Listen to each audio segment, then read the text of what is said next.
anak-anak, kembali lagi dengan Miss Novita. Bagaimana keadaan kalian hari ini? Semoga kita semua dalam keadaan yang sehat ya. Hari ini kita akan lanjut ke bab 2 tentang menyampaikan pidato persuasif. Anak-anak Miss, pasti sudah pernah mendengar atau melihat orang yang berpidato kan? Dan kalian pasti tidak asing dengan kata pidato. Secara definisi, pidato adalah sebuah kegiatan berbicara di depan umum untuk menyampaikan pendapat atau memberikan gambaran terhadap sesuatu hal. Contohnya, seperti kepala sekolah yang menyampaikan pidato di saat upacara bendera, atau presiden yang menyampaikan pidato di saat acara-acara tertentu.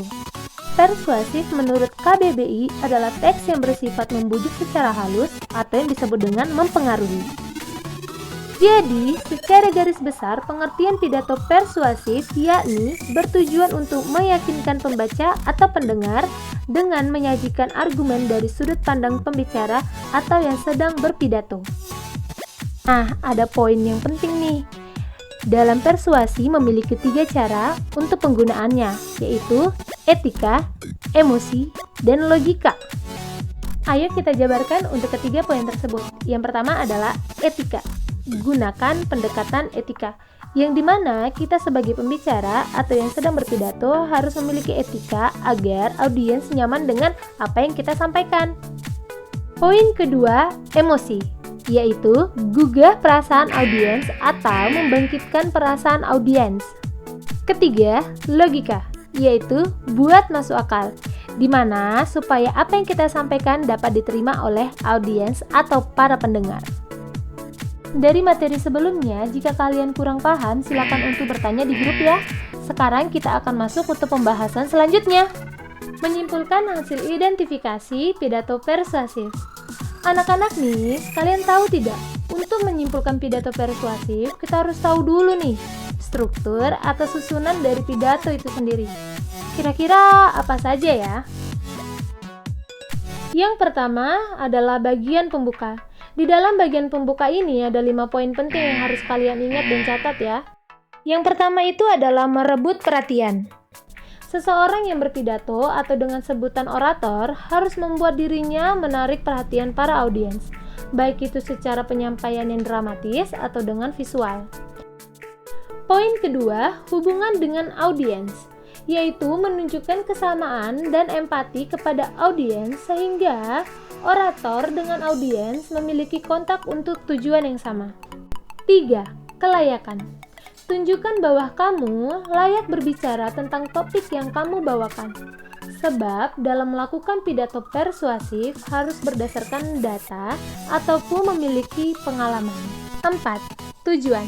Anak-anak Miss pasti sudah tahu kan bahwa dalam kegiatan pidato jelas harus memiliki tujuan apa yang ingin kamu sampaikan. Yang kelima atau poin yang terakhir adalah peta jalan. Tapi yang dimaksud peta jalan di sini bukan yang seperti kalian pikirkan ya. Yang dimaksud peta jalan di sini ialah pokok-pokok pikiran pidato. Ini bertujuan agar pidato yang disampaikan terarah. Jadi, sebelum menyampaikan isi pidato, alangkah baiknya orator atau orang yang berpidato sebaiknya menyampaikan atau memaparkan apa saja pokok-pokok isi pidato yang akan dijabarkan. Nah, berikut itu adalah 5 poin yang penting di bagian pembuka.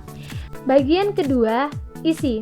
Di sini kita akan menjabarkan pokok pikiran yang disertai alasan meyakinkan untuk mendukung pandanganmu.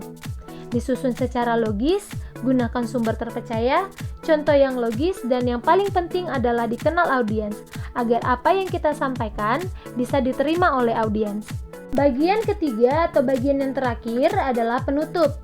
Cara menutup pidato yang menarik dan mengesankan, agar saat kita selesai berpidato, para audiens atau para pendengar bisa mengingat apa yang kita sampaikan. Sekian materi kita untuk hari ini, semoga anak-anak Miss dapat memahami setiap penjelasan yang telah Miss sampaikan. Jika ada hal yang tidak dipahami, silakan untuk kalian beri pertanyaan di grup kita ya. Sampai jumpa anak-anak Miss, jangan lupa jaga kesehatan, tetap menerapkan 5M, memakai masker, menjaga jarak, mencuci tangan, membatasi mobilitas, dan yang terakhir menjauhi kerumunan.